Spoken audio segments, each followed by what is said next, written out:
Hello, this is Professor Broker with your Chapter 12, Lecture 1 lesson titled Government, Taxes, and Spending, Part 1. This is for Econ 231. Let's go ahead and get started. So what does the federal government spend money on? That's what we want to spend this first lecture on. Well, in the 1970s, you can see here the breakdown of what the government spent money on. They spent 40% on our national defense, and then another 22% on income security, and then a range of other programs and veterans benefits and international affairs and so on. But by far the largest category of spending was national defense. And it may surprise you to learn that as of 2010, those numbers have changed somewhat dramatically. Notice that the national defense portion of what the federal government spends money on in 2010, which is not dramatically different in 2015, is only about 20%. So it's gone down substantially, whereas income security spending, okay, and this is your Social Security and other transfer programs and such, disability and so on, has increased dramatically from 22% to 51%. And again, this isn't stating that this is good or bad or any normative analysis. This is just saying in a factual way that the federal government's budget has shifted over the last several decades to less about national security and some other smaller programs and more towards this large income security component, mainly through entitlement programs for the elderly. Okay, now federal surplus. The definition of a federal surplus is simply when the federal government takes in more money in tax revenue than they spend in a given time period, usually a year. And that rarely happens, needless to say, at the federal level, especially in the last several decades.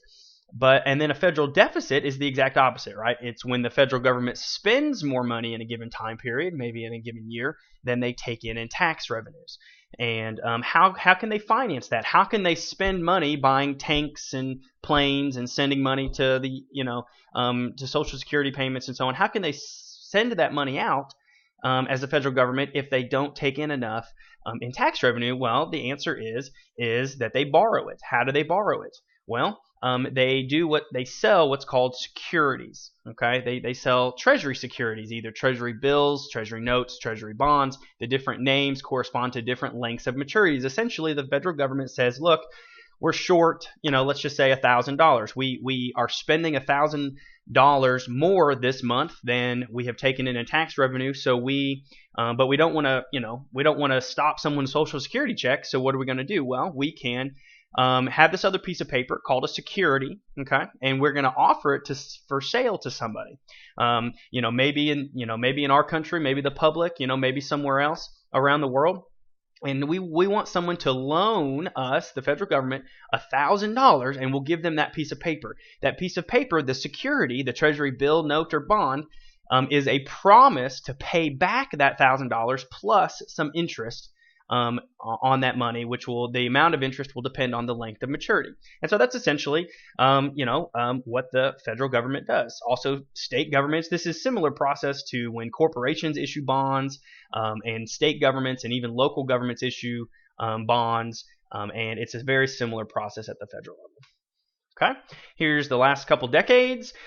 With federal surpluses and deficits, you can see some trends there, and then you can see here that we did have surpluses in the late 90s, and other than that, we've had pretty large deficits since the 1980s, and then starting in the early 2000s, and even the last couple decades after that, we've continued to have deficits. I want to make 2 points here. One, you can see here in the late 90s what was going on here. Well, the economy strengthened considerably starting in the mid 1990s, mainly because of the personal computer, mainly because of the internet. You had part of it was just economic strength, another part of it was an economic bubble, the dot-com bubble, and that substantially the economy was improving substantially. And when the economy improves, I want you to look here at tax revenues. Because the federal government collects taxes mainly through, and we're going to see this, mainly through the paychecks that people receive, okay? As the economy improves and more people have jobs, guess what happens to tax revenues? Well, they naturally go up, right? And so that was a substantial part of this surplus in the late 1990s. And then I want you to think about, look here and then again here, what's going on in the early 2000s and then again in 2008 and so on for this large drop in tax revenues. Well, the primary cause in both of those cases was our economy dipped into a pretty significant recession. When you go into a recession and fewer people have jobs, then the federal government's going to naturally collect less tax revenue. And so you can see this plummet here in tax revenues. And then as the economy improved, even with lower tax rates, the economy began to improve and tax revenues were going up. But then again, the economy tanked and people lost their jobs, and so tax revenues plummeted again. And so these federal deficits and surpluses are pretty well linked to how the economy overall is doing, okay, with some other caveats. So let's look at just a simple example, sort of a personal example. If Sally's disposable income for December is $2,000 and she spends $3,000 on holiday gifts, what is at the end of her month, what is her deficit, right? Does she have a deficit? Well, sure. She has $2,000 of income. She actually spends $3,000. Hopefully that's not all on holiday gifts, because that's a lot. But yeah, the difference there of $1,000 is her deficit. She has a deficit in December of $1,000. Okay, now she might borrow that money put it on credit card or what have you, and she would have a debt of $1,000. Now in January, let's say she sort of brings her spending back into line. She earns $2,000 of income. She only spends $2,000. What is her deficit? Her deficit for January would actually be zero. There would not be a deficit because her income matches her spending. Deficit is, for a deficit, we only look at a specific period of time. So in January, there is no deficit. But you say, what about that $1,000 on the credit card? We would call that our debt. Okay, and Sally would still have $1,000 of total debt she would have to pay. Okay, and this illustrates the difference between deficit, which is going to be looking at an imbalance of spending and revenue for a period of time, say a month or a year, and debt, which is the total amount of imbalance over time. So, Sally's total debt would be, all of her deficits and surpluses added up, over her working time, over her working life. Okay, and that would be her debt. So make sure you understand the difference between deficit and debt. Okay, let's look at some pictures of money. Who doesn't like that? Here's a $100 bill. Here's a wad of or a stack of $100 bills, which would be $10,000. Okay. Here is some money in relative to a person, right? These are $100 bills, right? That would be $1 million. That is not very impressive, is it? That stack of money down there. Okay, that is not very impressive. You could fit that in a knapsack. $1 million. Be walking around with it. Okay, this is a little bit more impressive. $100 bills stacked on a pallet. Okay, that's $100 million. Okay, and then 10 $100 million pallets, that would obviously be $1 billion. Now that's obviously impressive. $1 billion is much more impressive than $1 million. Right? Okay. Now, let's look at this. Okay, you're like, whoa. Okay, so remember, this was $1 billion. Okay, what would this be? Notice you have these pallets, the money on the pallets. There's our little guy. And notice, look how long this is. Okay, and notice that these are double stacked. These pallets are double stacked. How much is that?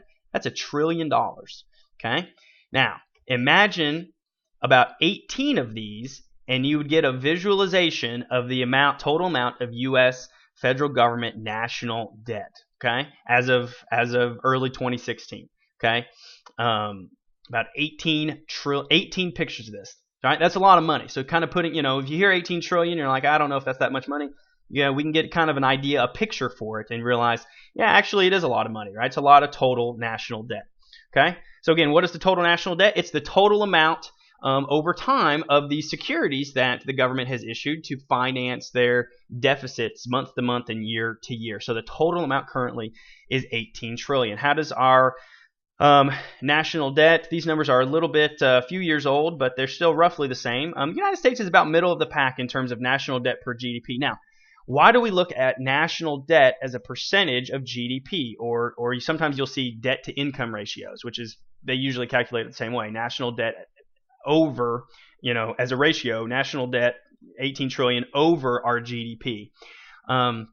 Why do we look at it that way? Well, what if I told you I have $1 million in debt personally. I owe $1 million in credit card debts and so on, right? Do you think that would be a lot of money?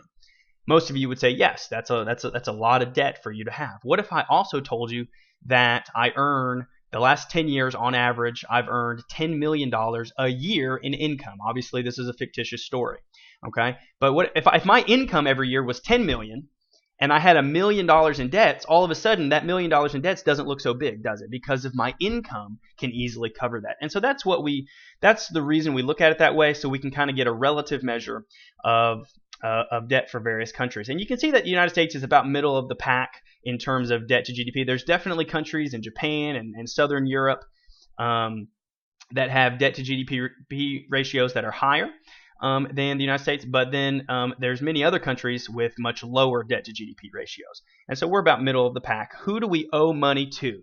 Okay, my guess is most people would say, foreign governments, foreigners, we owe this money to everyone around the world. And the truth of the matter is, we do owe some money abroad, but most of the money we owe, about 2/3, maybe a little bit more than 2/3 of the money that the federal government, U.S. federal government owes, is actually owed to United States individuals, U.S. citizens, U.S. corporations, U.S. pension funds, as well as other U.S. Sometimes even governmental interests. In other words, about 2/3 of the $18 trillion that we owe, we actually owe to ourselves. It's what's called internal debt. We can see this graphic here.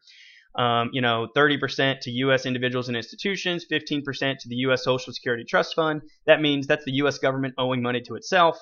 13% to the Federal Reserve, again, owing money to ourselves. The U.S. Civil Service, the U.S. Military Fund. So again, this whole part of the pie right here is money that the United States owes to itself. That's internal debt. Okay, now the rest of this is what we might term external debt. Okay, and about 8% or so of that, maybe as of now, it might be closer to 9 or 10% of that, is owed to China, right? Most people I ask, who do we owe money to? They almost always say we owe money to China. And it is true, we owe, again, anywhere between 8 and 10% of our debt to China. But again, it's not even close to being a majority of the money that we owe.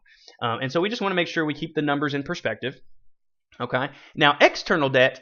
Internal debt, most economists would argue, is not a huge, long-term problem. It's money we owe to ourselves. It doesn't mean that it's necessarily extremely good, but it's not necessarily going to decrease our purchasing power over time. External debt could potentially decrease purchasing power and wealth of a nation in future generations, because it's money that, again, is going to be leaving our land in the future as we pay that money back to those foreign institutions. And so we definitely do, want to minimize our external debt as much as possible. And so the fact that has been growing a little bit from about 25% to closer to 30% and beyond over the last 5 to 10 years is a little bit problematic, or could be in the future. Okay, so here's a debt to income ratio for the United States from really its inception, just to kind of get an idea of where things stand. And I want you to see a trend that takes place, right? So we can see here that our nation started out with a relatively large amount of debt, okay? And that was primarily due to the Revolutionary War, right? It takes a lot of money to pay soldiers, buy bullets, right? Fight wars. And so we had a lot of debt that we owed. And then you can see there that it was paid off pretty quickly. It kind of had a mini spike in 1812, again, probably because of the War of 1812. Then it was paid down dramatically, and we had very little debt as a nation. The federal government was relatively small at this time, but then it spiked again in the 1860s, obviously because of the Civil War. Again, wars require lots of resources for countries to fight, and this you're usually going to see a dramatic increase in the debt to GDP ratio during wartime. Okay, then after the Civil War, the debt was paid down again. It spiked again in the 19-teens, 1915, 16, 17, and that was World War I. It was paid down again. Then you see another sort of mini spike in the 1930s. Okay, what was the cause there? This was the first time. This was kind of a watershed mark for the U.S. Government and economy. For the first time, really, you had a peacetime spike in the debt to GDP ratio, and this was because we sort of had a fundamental shift in the 1930s of the role of the federal government and the role that it played in the economy to try to fight the Great Depression. Now, obviously, it's controversial, the role that the federal government plays, and some of these programs still exist today, and obviously they cost a lot of money. But regardless of anyone's opinion, it happened, and that's the reason for this spike here. Okay. Then there was a tremendous spike to fight World War II. Okay, and so this was the highest level of GDP, debt to GDP ratio we've had in our country, was in the 1940s to fight World War II, and you can see it was over 120% of GDP. Okay, then we had a steady decline in the debt to GDP ratio over the next several decades, not necessarily because we ran large budget surpluses, but mainly because our economy grew fairly rapidly during this time. And so if you think about this as a ratio, debt in the numerator, income or GDP in the denominator, as the denominator increases rapidly and the numerator stays roughly the same, then you're going to get a smaller number. And that's exactly what happened over the next several decades. Our economy grew rapidly. Then, starting in the 1980s, some economists would argue that over the last 30 years or so, we've sort of had a troubling trend in that it's been relatively peacetime, and yet we've actually had, if you look at the trend, other than sort of a brief hiatus here in the late 90s and maybe the early 2000s, we've had a steady increasing in this debt to GDP ratio during peacetime, which if you look back, most of these spikes in GDP ratio were during wartime, other than the Great Depression. And that has really sort of shifted over the last 20 or 30 years. And so, and again here most recently, the result, it's been the U.S. government, sort of like the Great Depression, the federal government with lots of new spending to fight the Great Recession that started in 2007. Okay, and so this is kind of a historical look at our the situation for the United States and their debt to GDP burden. Okay.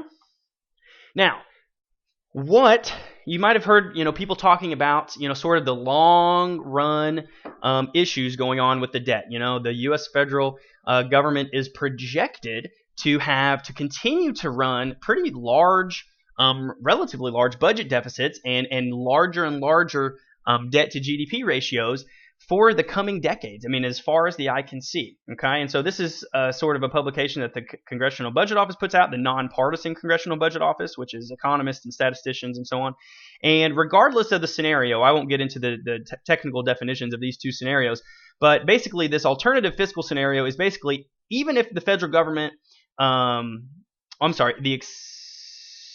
the extended baseline scenario is even if the federal government raises taxes, slashes spending considerably, and so on domestic programs, that our debt to GDP ratio is still projected to climb substantially over the next several decades. And if the federal government, which is more likely, doesn't do anything but continues to lower taxes and increase spending, that this alternative fiscal scenario is the more likely scenario, and in a relatively short order, we're going to have potentially 2, 3, even 400% debt to GDP ratio, which would be far above anything that we've had ever in our nation's history. Okay, what's the primary cause here? The primary cause is not a political party, it's not a political person. The cause is fundamental. It's primarily demographic issues linked with entitlement spending. Okay, demographic issues linked with entitlement spending. What do I mean by that? Okay, well, here we have the growing elderly population. So you can see here the percentage of people that are aged older than 65. Okay, starting in 2010 until about 2030, spikes dramatically, right? This is the baby boomer population. So shortly after World War II, until the early 1960s, you had large increases in the birth rate. And lots of people had children. That birth rate then plummeted back to sort of normal levels and current levels in the 1960s. So basically, you had this large bulge of people there for those couple decades. Well, that worked out well for the 60s, the 70s, the 80s, and the 90s as those people were working for the economy. But now those people are retiring. And specifically, as people retire, obviously, then they are eligible for Social Security payments and Medicare and maybe Medicaid, right? And so there's specific government spending that we've promised the elderly population for all these decades that they are now, and these folks, these baby boomers, are now retiring to collect those benefits. Okay, and so you can see here the link between government spending on those programs over the next several decades and the increase in the elderly population. All right, they're directly linked. And not only that, not only do you have the baby boomers who, the large birth rates in the 1940s, 50s, and 60s, but a good thing that has happened over the last several decades is that people are living longer, right? And so when Social Security was enacted in the 1930s, and the average lifespan was much lower than it is today. It was in the 60s, and in some cases it was even in the 50s. But now, the average lifespan is in the upper, depending on, how you want to break down the data, but it's in the upper 70s, 78, 79, even 80 at sometimes. And so, people can start collecting benefits in their 60s and can collect these benefits, on average for 20 years. Some people are even living till their 90s, and so they collect these benefits for 30 years, which is a great thing that people are living longer. But when that's connected to this entitlement spending, that obviously puts a strain on the federal budget, and that's the issue that's going on. Okay, and you might sort of say, well, okay, these people, these the elderly, these baby boomers, they worked for many years, decades, and they paid into Social Security with FICA taxes. They paid into Medicare. And so how is it that we don't have money for them whenever, they retire? And that's because the Social Security system and the Medicare system is set up as a pay-as-you-go system. And so what that means is that money for the population receiving benefits comes not from what those people have put in over their working life, but it actually comes from current workers. So, for example, if you have a job currently and you're paying FICA taxes, that money is not being set aside for you to one day collect when you are elderly, but that money is actually being sent out as a check to current retirees. Now, this system works really well if you have a large number of workers compared to people receiving benefits. And so you can see back in the 1940s, you had a worker to beneficiary ratio of almost 42. In other words, you had almost 42 workers for every one retiree. That's a pretty good ratio, right? And so each worker is probably going to have to pay a very small premium, very small tax to help support the elderly population. Well, what happened over the next several decades? You can see that number plummeted and is currently around 3, and it's actually a little bit lower currently, between 2 and 3 workers now exist and are paying into the system for every one retiree. You can see how that has strained the system, right? I mean, we've gone from 42 workers paying taxes for every one retiree to now only about 3. And so that's another, again, it's a demographic shift, primarily because of the declining birth rate starting in the 1960s. And so these are just issues that are having to be dealt with. So obviously, governments face trade-offs. The government does not have unlimited resources, contrary to some people's views, right? There's only 4 programs that account for about 3/4 of the U.S. federal budget. What are they? Well, one is national defense. Okay, so the defense budget definitely is one of the top programs.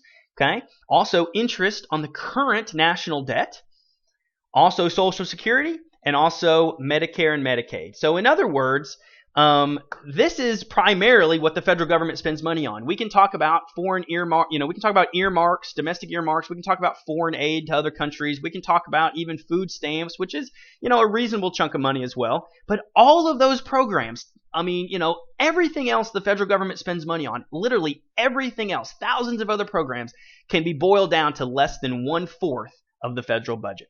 These 4 programs make up about 75% of the federal budget. And so, point being that if we want to, it's easy to say, well, let's cut earmarks, or let's quit sending money abroad to other countries to help fix our national debt. Maybe we should do that. Maybe we shouldn't. But the point being is that numerically, those solutions, there's just no possible numerical way that they can fix the national debt. because they don't make up most of the federal spending. It's these 4 programs that make up most of the federal spending. Okay, and as entitlement spending has grown over the last several decades. This is Social Security, Medicare, and Medicaid. And again, it's not saying normatively that this is good or bad. It's just saying that it has risen and is projected to continue to increase on the elderly population. What has that done for other spending for the nation? Well, it's obviously driven it down. There is less money for schools. There is less money for roads. There's less money for other things we might want because, again, the government faces scarce resources and is having to spend more of those scarce resources on entitlement spending. This was the proposed budget by President Obama in 2012, and it's a visual representation. And I just think it's interesting to kind of see this point visually to see what we're talking about. So this right here measures the spending, right? The size of the block measures, sort of the amount of money being spent on that program compared to the full budget. And this is Social Security right here. That's how much. That's the chunk of the federal budget going to Social Security. And again, that's automatic spending. That's non-discretionary. That's just that money is coming out by law because of the Social Security system. Then Health and Services. This is the Center for Medicare and Medicaid. So then here's Medicare and Medicaid. Here's the Defense Department. All right, this chunk right here. And then here is the Treasury Department, specifically interest right here. This block is interest on the national debt. So you can see that just those 4 programs make up about 75% or 3/4 of this pie chart. Everything else, all these other little boxes, okay, the Energy Department, the State Department, right, the Agriculture Department, transportation, education, the Labor Department fall into less than 25%. And so we could cut maybe one of these little boxes down here, right? But that's not likely to fix the budget problem for the federal government. Okay?